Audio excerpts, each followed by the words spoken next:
Assalamu alaikum and hello friends.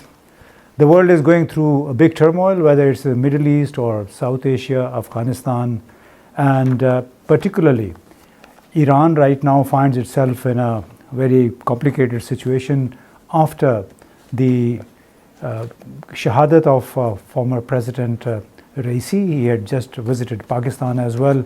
And the big question right now is, how is Iran positioning itself vis-a-vis other regional powers?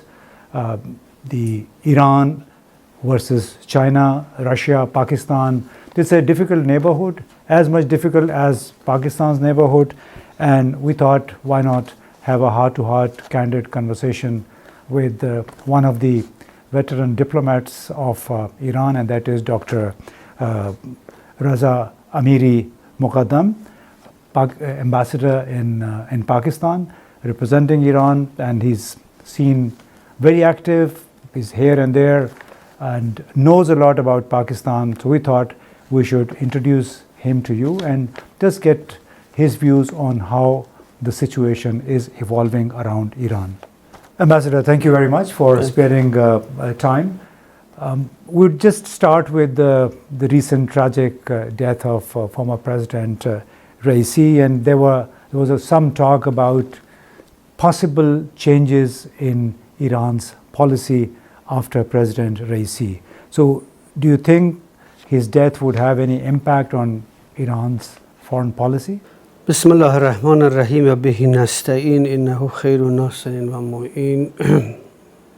در ابتدا I extend my sympathies and condolences on the martyrdom of Seyyed Raisi, the honorable president of Iran, and his companions. We lost a president who dedicated his life to serving Iran, extending relations with Islamic countries, and upholding Islamic values. He defended Palestine and stood against the Israeli Prime Minister's genocide, supported by the West. Regarding policy changes, the Islamic Republic of Iran is based on institutions and a constitution. Our institutions, including the judiciary, parliament, and executive, work under the supreme leader's guidance. The High Council of National Security sets overall policy principles, which cannot be compromised. While President Raisi may have had different approaches, the basic principles remain the same. The transfer of power from one president to another does not depict changes in existing policy.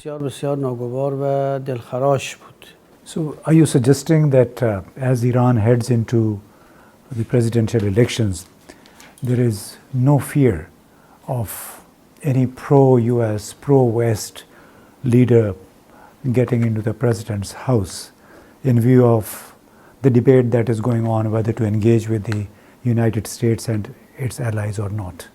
Iran's structure, constitution, and institutions, including the Expediency Council, Guardian Council, Supreme Leader, and High Council, ensure a president cannot be inclined towards the U.S. The people's presence in the political arena protects the regulation. For 40 years, the Islamic Republic of Iran has resisted imperialism, led by the United States. Despite efforts to weaken Iran, it has made significant achievements, which are perceived as threats by these powers. However, we are not a threat to anyone. Our system, under the Supreme Leader's guidance and the people's presence, ensures our stability and security. Well,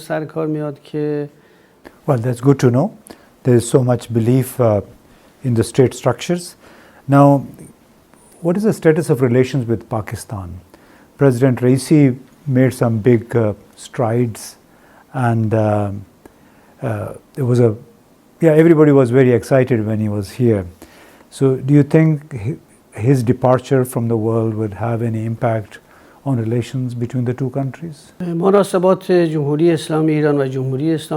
relations between Pakistan and Iran are excellent and thriving, with no historical or territorial disputes between them. While foreign elements may have attempted to create disturbances, the two nations enjoy a shared history and civilization, and their relations are flourishing across all areas, including the economy. This year, their trade volume has reached $3 billion, and considering indirect trade, it's estimated to be twice that amount. During President Raisi's visit, a target of $10 billion in trade was set. The warm welcome extended to him by the government and people of Pakistan, and the grief shown after his passing, demonstrate the strong foundation of their relationship. We hope to move forward without any gaps or problems. With bilateral cooperation at regional and international levels, and flourishing economic and cultural ties, several agreements were reached during his visit, and a high-ranking Pakistani delegation recently discussed their implementation, which will further boost relations. That's very good to hear. One big issue that has remained a point of discussion between the two countries is the gas pipeline. Is there any probability of Iran at some stage asking for compensation because Pakistan has not implemented that, and they may be prompted to because the American pressure, it's very clear that because of the American pressure, Pakistan has not been able to make any headway. So what is the probability of Iran at some stage in asking for compensation for non-completion? The Iran-Pakistan gas pipeline agreement, signed in 2009-10, remains pending due to implementation issues on the Pakistani side. Despite Iran having laid over 1,000 kilometers of pipeline near the border, the agreement is set to expire in September, and any disputes will be resolved through a mechanism outlined in the agreement. The Iranian national company that signed the agreement defends the rights of the Iranian people, and no president or official can compromise those rights for personal gain. Pakistan's need for energy and the potential for exports make this project crucial. The Iranian energy source is the cheapest option for Pakistan, and the people should ask their government why this agreement hasn't been executed. Similar pipeline arrangements exist with Turkmenistan, Turkey, and other countries. Recently, Pakistan announced plans to execute the project from Gwadar to the Iranian border. A delegation from Pakistan, including representatives from the Ministry of Petroleum, will visit Iran to discuss implementing the first phase of the project. I hope the issue can be resolved bilaterally, avoiding arbitration, and maintaining a strong relationship between the two nations. What about counter-terrorism? Both countries have got into good cooperation. Are you happy with that? And do you think this counter-terrorism cooperation should be expanded to more regional countries? Terrorism is a global scourge that affects many countries, with ups and downs in the fight against it. However, we have established a cooperation mechanism with Pakistan and other regional countries, at both bilateral and regional levels. All countries must work together to eradicate this menace. The US and Western countries have created this chaos to gain a foothold in the region. We must cooperate at all levels to achieve stability, peace, and security for the people. What about Afghanistan's efforts against counter-terrorism? There are reports that the Islamic Emirate may be cooperating with the United States as well against the ISKP and other terrorist groups. So are you concerned that the Afghan Taliban may be getting closer to the United States? The world of politics is driven by interests, and countries interact based on these interests. The Taliban's interim government came to power after a long conflict with American forces, leaving Afghanistan in a state of insecurity for 20 years. The Taliban fought against the U.S. occupation for 20 years, resulting in a deteriorated government, military, and economy. The U.S. has frozen Afghanistan's assets, and will likely try to maintain a foothold in the region. Pakistan is aware of this and knows that the U.S. cannot gain a foothold in their country. However, cooperation with regional countries is essential. All countries act in their own interests, and there is a history of terrorist elements in Afghanistan fighting against Pakistan, Iran, China, Russia, and Central Asian countries. Currently, the terrorist group Daesh is showing resistance and not accepting the Taliban's unity. Given this reality and the history of terrorism in Afghanistan, the Taliban should learn from their past mistakes and work to control the country. They need to create confidence in neighboring countries like Pakistan, Russia, and China, and cooperate with regional countries to boost trade, cultural exchange, and other activities. This will provide peace and security to the people of this region, rather than exerting energy to fight terrorism. There is some people in Pakistan think that because of close relations with India, Chabahar Port, and also commercial relations, Iran may be pursuing a policy which is at the cost of Pakistan. Because if Chabahar is taken over or is managed together by India and Iran, then Gwadar Port loses all its relevance. So do you agree with this, and how can Iran allay those fears in Pakistan?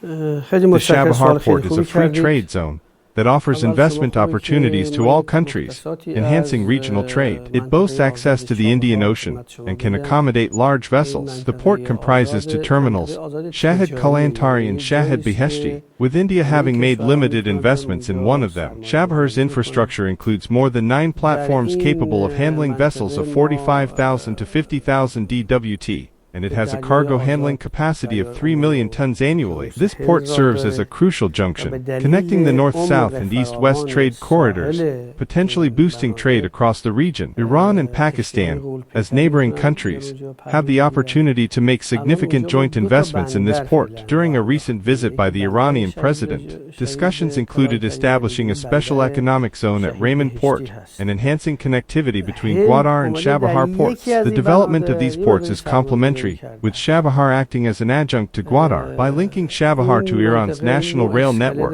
Pakistani products could reach Turkey, Central Asia, Russia, and the Caucasus region efficiently. The ports offer comprehensive facilities for trade and are instrumental in facilitating Pakistani commerce. However, security concerns, such as attacks targeting Chinese engineers in Pakistan, aim to disrupt Pakistan's integration into global trade networks. Despite these challenges, Chabahar port remains accessible and vital for regional connectivity, and it is not intended to sideline Gwadar port. Both Pakistani and Chinese investors, as well as Afghanistan with its limited resources, have invested in Chabahar's free trade zone. The collaboration between these ports is essential for cost-effective transportation and could establish the shortest trade route for Pakistan to the broader region. Very much, Ambassador, for your candid and very inspiring talk. This was Dr. Reza Amiri-Moghaddam, the Iranian ambassador to Pakistan. A couple of takeaways from his conversation was that Iranian policies are based on principles and institutions, and individuals don't matter. The second message was on counter-terrorism, that this is a global scourge promoted and created by certain powers, and that all regional countries need to collaborate on this issue to fight it together. And the third message was on Pakistan, that one project alone, like the gas pipeline, the stalled project, cannot impact the bilateral relationship. This is much bigger than one project. We will continue to promote this relationship as much as it's been promised by the leaders of the two countries. No one can stop it. So that is it as far as this interview is concerned. Thank you very much and goodbye.